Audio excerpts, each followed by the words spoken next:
Buenas tardes. Good afternoon. My name is Juanita Torres. I'm a member of SA Stance, and I'm very grateful to be with y'all here today. I'm going to kick it off with the message in Spanish first, and then we'll continue with the program.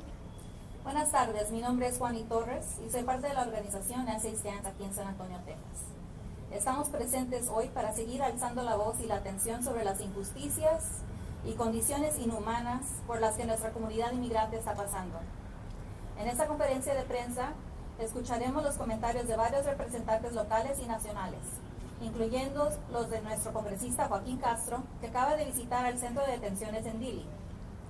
Nuestra organización de SA Stance entiende y reconoce que la separación de familias y deportaciones de nuestra gente ha sido algo que ha estado pasando por años. Como comunidad, nosotros demandamos la liberación inmediata de no solo Liam Adrian Conejo Ramos y su padre, pero también de todos los inmigrantes detenidos injustamente en Dilley y en centros de detenciones de todas partes. También demandamos que paren las deportaciones injustas y anticonstitucionales que están ocurriendo en nuestra comunidad por todo el país. Que nuestro Congreso pare de financiar a los agentes de ICE y sus crímenes, y que de nuestro condado de Bejar siga financiando el fondo legal de recursos para migrantes que tenga representación legal justa en las cortes del condado de Bejar. Con esto voy a traer a mi compañera Ali Miranda para continuar en inglés. Hi everyone, my name is Ali Miranda and I am a member of SA Stance. SA Stance is a coalition of organizations and individuals across San Antonio and Bejar County working to defend the rights, freedom, and safety of all immigrant communities. For over 7 years, across multiple administrations, this coalition has organized, mobilized, and demanded transparency, accountability, and justice. We're here today because what is happening right now is unacceptable and inhumane. ICE is targeting our communities at courthouses, in our neighborhoods, and even in our schools. On Tuesday, January 20th, Liam Adrian Conejo Ramos, a 5-year-old child, was taken by federal agents along with his father, Adrian Alexander Conejo Ramos, in their own driveway after Liam returned from school. Liam and his father were quickly transferred to the Dilley Detention Center. Dilley is one of the only family detention centers in the entire United States, and it's here in Texas, 1 hour from San Antonio. In addition to Dilley, there are ICE facilities at Purcell and Cairns, where community members are detained and separated from their families. Unfortunately, Liam is not the first child detained, and it's not the only one currently being held. For years, families have been detained in indeterminate periods of time, forced to live in unsanitary conditions with limited access to healthcare, unsafe water, and expired food. Today, these facilities are getting more attention, and we really hope that this helps to give visibility to the multiple violations happening at detention centers across Texas and the United States. Right now, eyes are on the national spotlight, but we want to also bring the spotlight to Bexar County. Bexar County is one of the counties with the highest number of ICE detainers in Texas.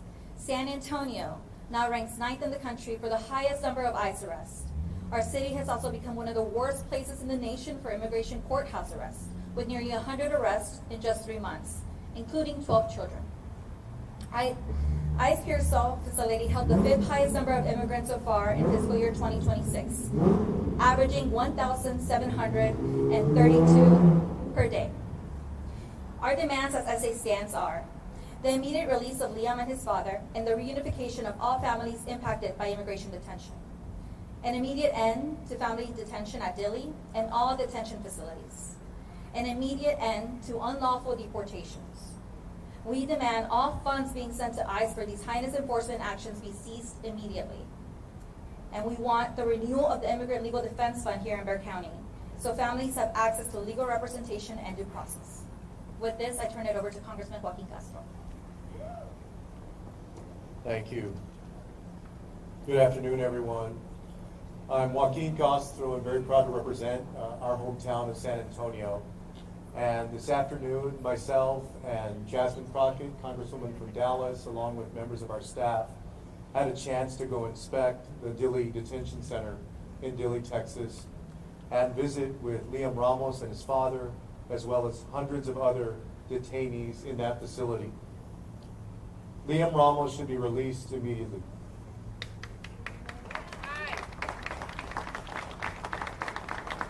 I would first like to describe to you our meeting. We met with he and his father for about 30 minutes, how that meeting went. We sat in what was the courtroom. You can see from the picture that I posted that he was lying in his father's arms. His father said that Liam has been very depressed since he's been at Dilley, that he hasn't been eating well. I was concerned with, you see how he appears in that photo with his energy. He seemed lethargic. His father said that Liam has been sleeping a lot, that he's been asking about his family, his mom, and his classmates, and saying that he wants to go be back in school with his classmates. He's asked about his backpack and his cap that he was wearing when they picked him up in Minnesota. I let him know that his school and his community, his family, and our country love him and we're praying for him. I told them that we would do everything that we could to get him out of there. I demanded from ICE that they release him. I told them that most of America wants Liam released and that he should really be released immediately. But the sad tragedy of all of this is that Liam is emblematic of the inhumanity of our detention system and ICE operations. There are many other kids just like Liam who are in detention as well, and Jasmine and I met with many of them and their family.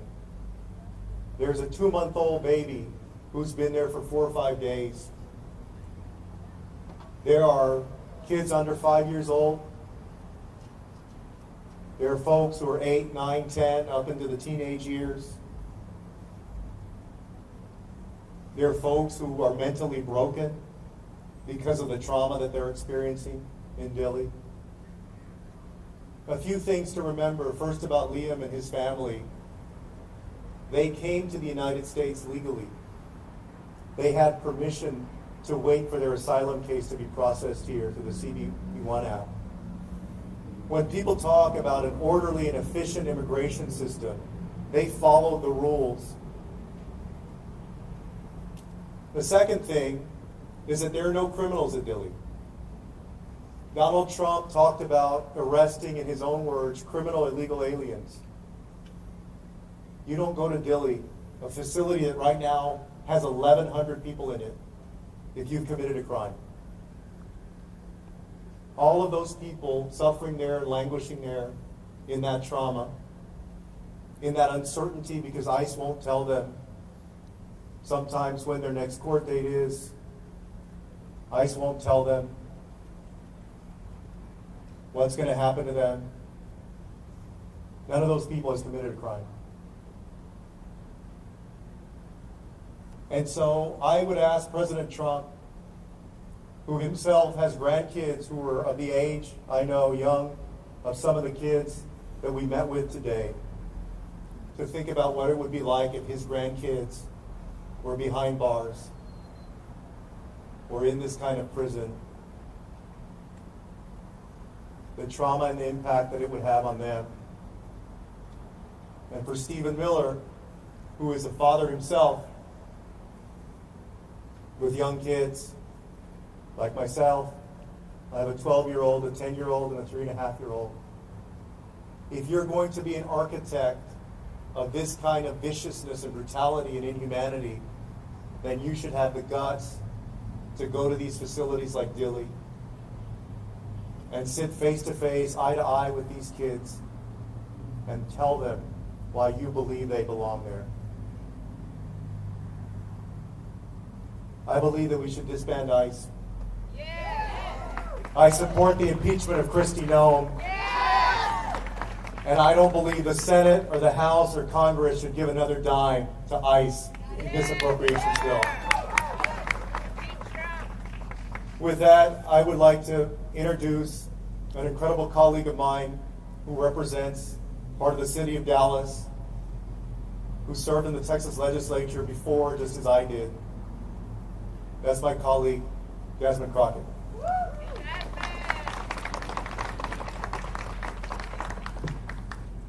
I just want to paint a picture. Imagine being a free-willed, loving kiddo, and all of a sudden one day you're thrown on a plane. You're sent 1,500 miles away from home, and you don't understand what's going on. All you know is that your friends are gone. You have one set of pants, one shirt.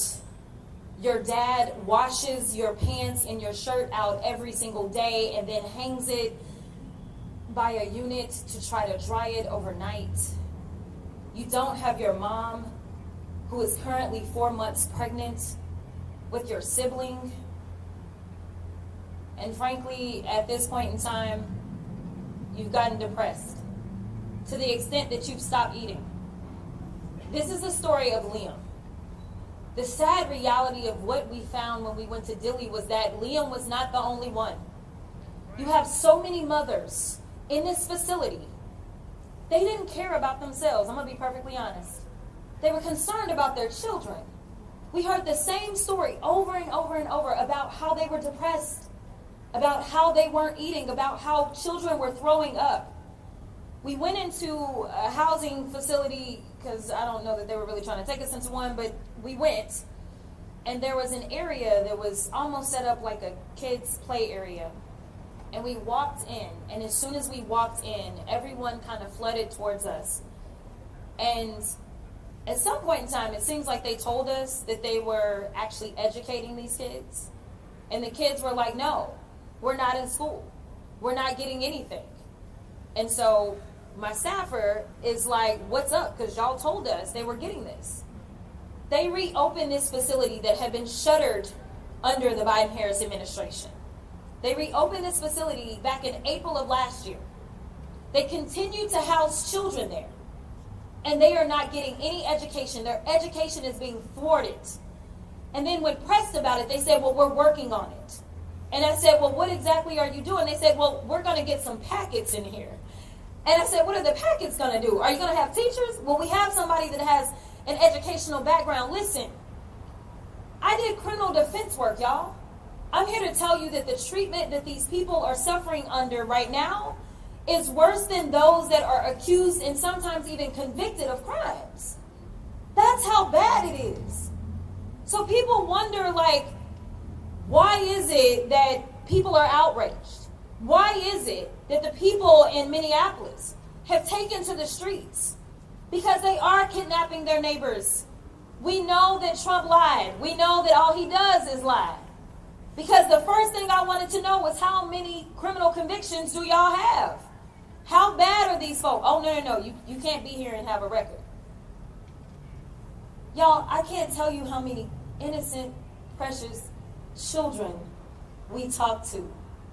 We talked to a 16-year-old, and one of my staffers says, man, the level of maturity on that kid. That kid had about 4 younger siblings and his mom. They had been there for 8 months. When we walked in, they gave us a packet, and it said the average detention time was 28 days. We didn't meet anybody who had been there for less than probably 2 months. This is not right. And when I asked the person that is over the attorneys that are there to represent the government, I asked them, I said, what is happening? You've been here long enough. You're a government employee. You've been here through various administrations.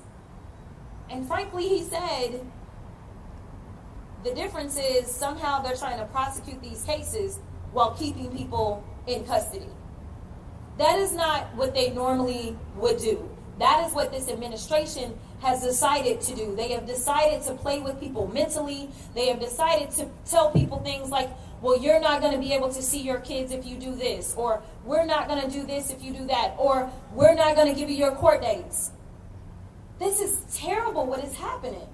And I really don't know what it's going to take for there to be a wake-up call in this country, but I am here to tell you that we are supposed to be better than this.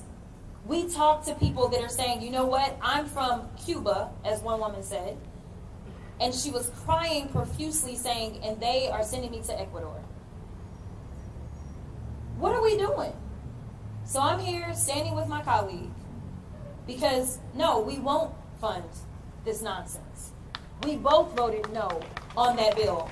We are asking our colleagues in the Senate to do their part. Stand up for people. Stand up and show them what humanity looks like. We know this administration doesn't care about us.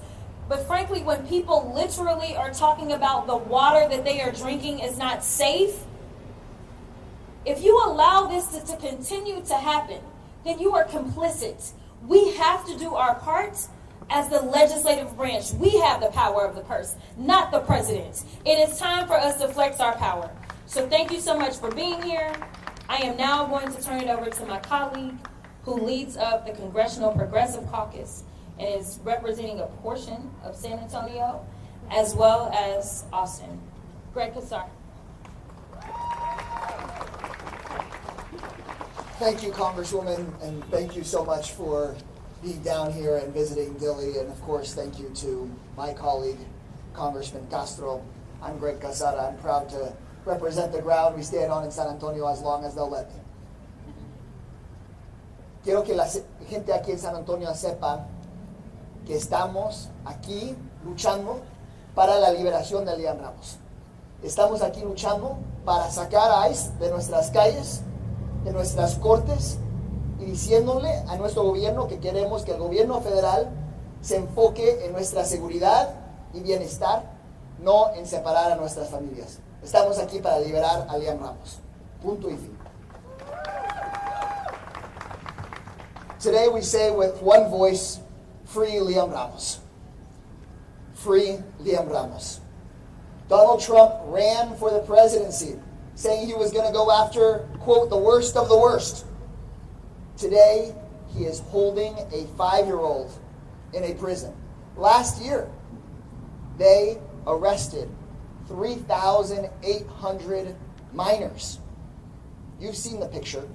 A small child, Spider-Man backpack, scared and alone, used as bait by federal agents. Whatever your politics, I'd ask you to stop for a moment and imagine that that's your child, your little boy or little girl. That should break the heart of every American. This does not make anyone safer, and it makes us all less free. So the question before us is, what do we do? What do we do? And there's a lot that we can do. Share these stories. Talk to everyone you know about how what the president is saying is a lie. You've seen it before your very eyes. Liam is not the only young person who's had his life destroyed or turned upside down by chaos and cruelty of Trump's deportation policies. At Liam's school alone, at least 3 other kids have been taken away by ICE. Kids.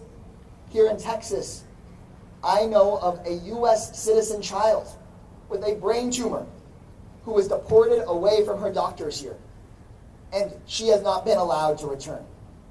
I'm in touch with the family of Ani Lopez Bellosa, a college student here from Texas, who was deported, and the Trump administration said that they deported her by mistake. They haven't let her come back. We cannot rest until Liam Ramos is released, until these families are brought back home, and of course until we have justice for Renee Good, Alex Preddy, and everyone else that has faced these devastating policies. The chaos has to end, and the cruelty has to end. Something else we have to do is to get organized, know our rights, and speak up, and demand immediate change in Washington, D.C. We can't just wait until the next election. That's why earlier this month, alongside Congresswoman Crockett and Congressman Castro, I voted against sending any more money to ICE. And now we need Senate Democrats to stand strong and demand an immediate end to these mass deportation policies that put us here in the first place. The Senate must demand that ICE stop invading our cities, take the masks off and put badges on. They have to stop detaining and deporting innocent people like Liam and his family. We need them to get out of our courthouses like they are here in Bexar County. Stop the warrantless arrests and we must impeach the people responsible. Kristi Noem and Stephen Miller have to go yesterday. And I want to remind folks watching at home and the folks here that there has to be a better world after this. And one thing that we haven't talked enough about, that we need to remember, is that when there is a new president in the White House, we can't leave communities behind like those in San Antonio ever again. We have to make front and center, top priority, passing finally comprehensive immigration reform so that the millions of people like Liam and his family have some fairness, and so that no president can ever do again what Donald Trump has done to Liam and so many other families here in Bexar County. Thank you guys very much.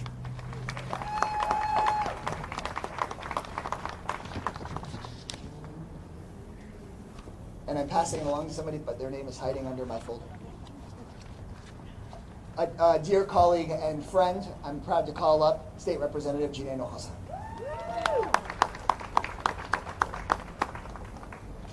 I'm State Representative Gina Hinojosa. I'm also running to be the next governor of Texas. And I want to thank everybody who is here today to highlight and put attention on what is happening, because what we know is that there is an effort to censor the criticism, the negativity, the truth that is happening with these ICE raids, that is happening with these children who are being taken. We experienced it ourselves. We tried posting it on social media, on TikTok.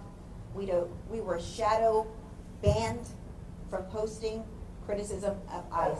That's why it is so important we're here to speak out.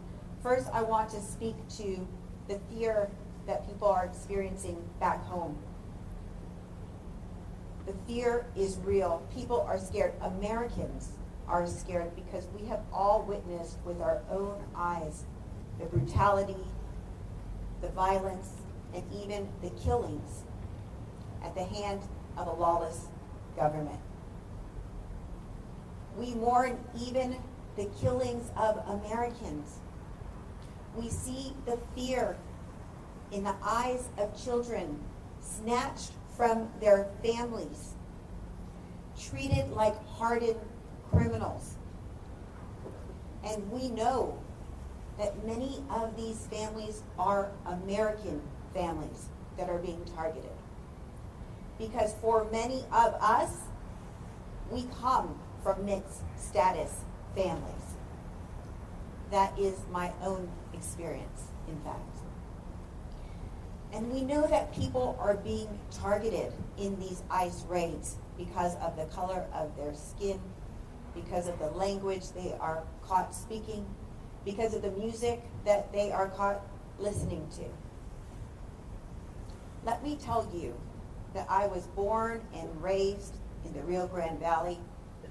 We are proud there of our Hispanic heritage, and we are deeply patriotic and equally proud of being Americans. So when we are targeted by the government as not being American enough, it is deeply hurtful. We are just as American, just as Texan as anybody, and we deserve and we respect, we should be respected with the same rights as everybody else.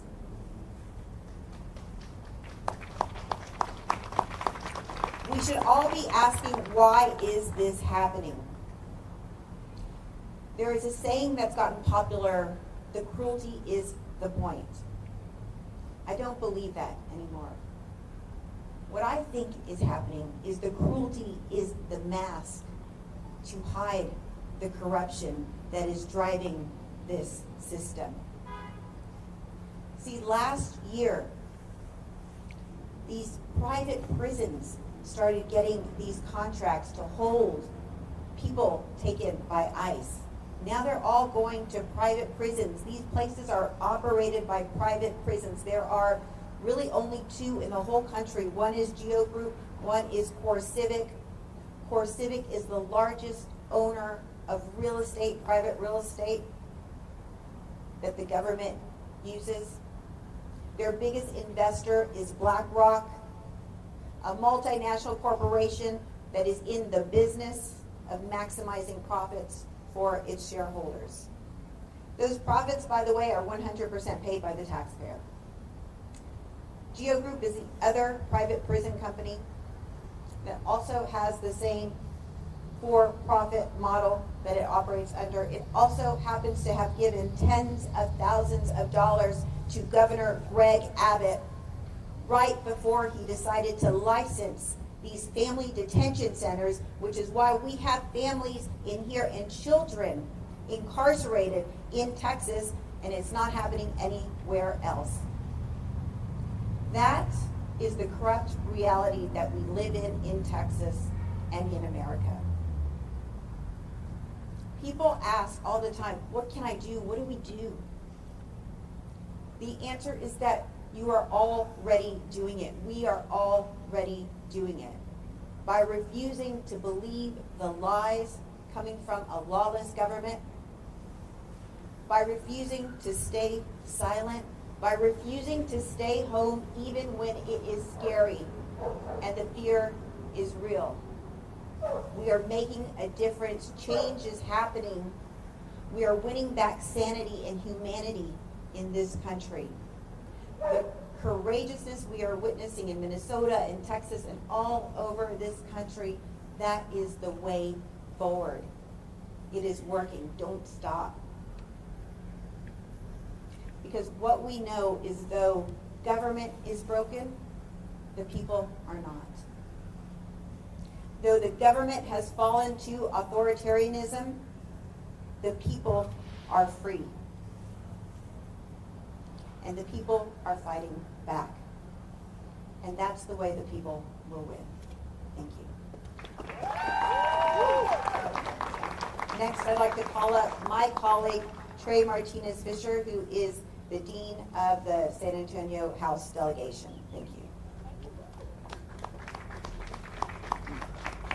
Thank you, Gina. Good afternoon. I'm Trey Martinez Fisher.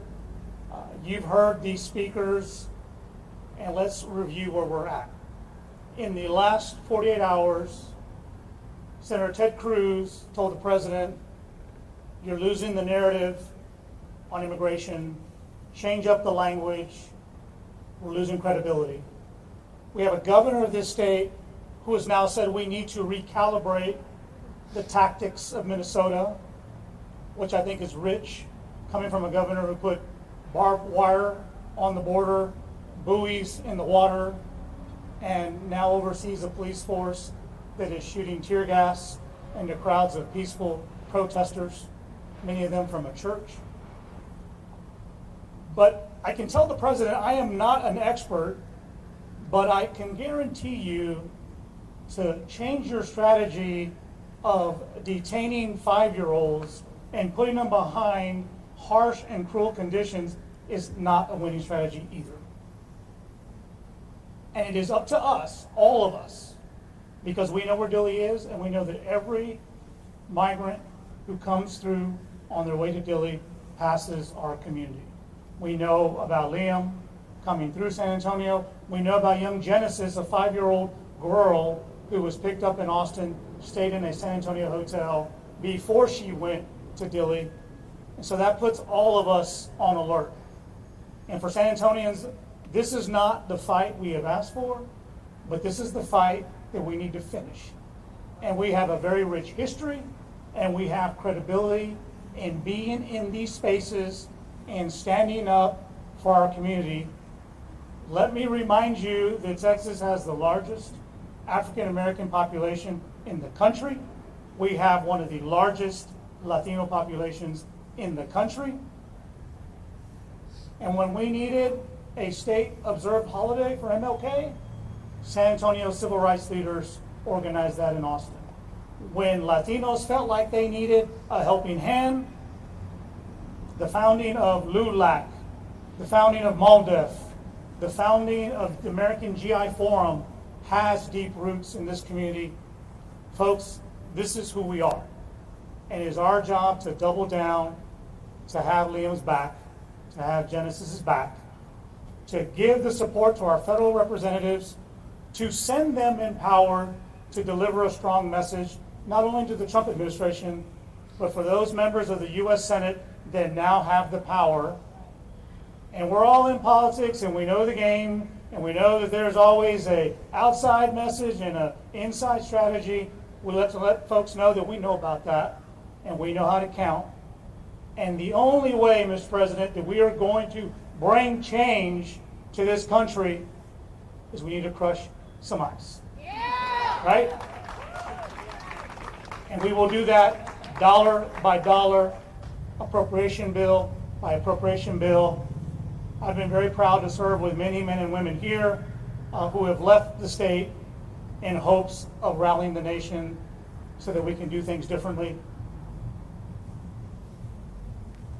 Congresswoman Crockett knows she and I camped out Senator Manchin's office for a good bit to talk to him about changing the rules on the filibuster.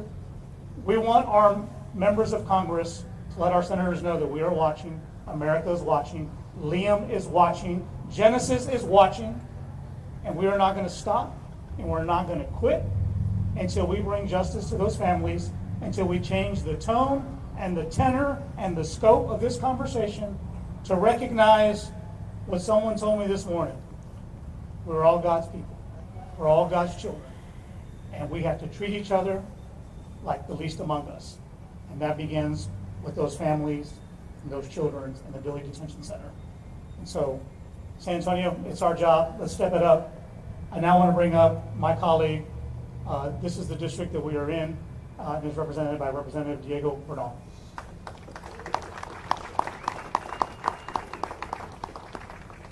Thank you. I know it's getting long, but we're trying to think of something to say that hasn't already been said. So let me give you a couple. First, Ice melts in Texas. ice melts in Texas. First, I want to thank all of the people who are behind me for their presence and for their courage, and especially Congressman Castro for leading this nationwide. This is not an easy job. And being the father of a young child myself, I know it is an impossible task to keep a straight face and not be angry and to stay composed. That is almost impossible. And so I want to direct some of that anger not just towards Trump, who is not a king, barely a president, but also to one of his biggest accomplices, and that is Governor Greg Abbott. Greg Abbott wants nothing more than to get an attaboy and a pat on the head from Donald Trump. And in fact, the world we're living in now is something that Abbott has aspired to for a long time. Some of my colleagues may remember SB 4, the original Show Me Your Papers bill that would allow local law enforcement on site to check people's immigration status. And remember, during that debate, we offered amendments that said you shouldn't be able to go into a school to do this. They voted it down. You shouldn't be able to go into a church to do this, and they voted it down. You shouldn't be able to go into a domestic violence shelter, and they voted it down. This is what they want, and they finally got it. You know, what's really interesting to me is that, and follow this if you can, Greg Abbott opposes red flag laws. And he says so because he's concerned about the due process rights of the gun owner. And yet, he has no concern for the lack of due process of Liam and everyone else there. On top of that,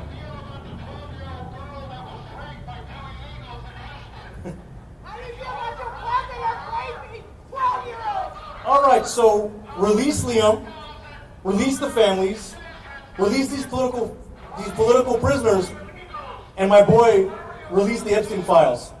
Thank you very much.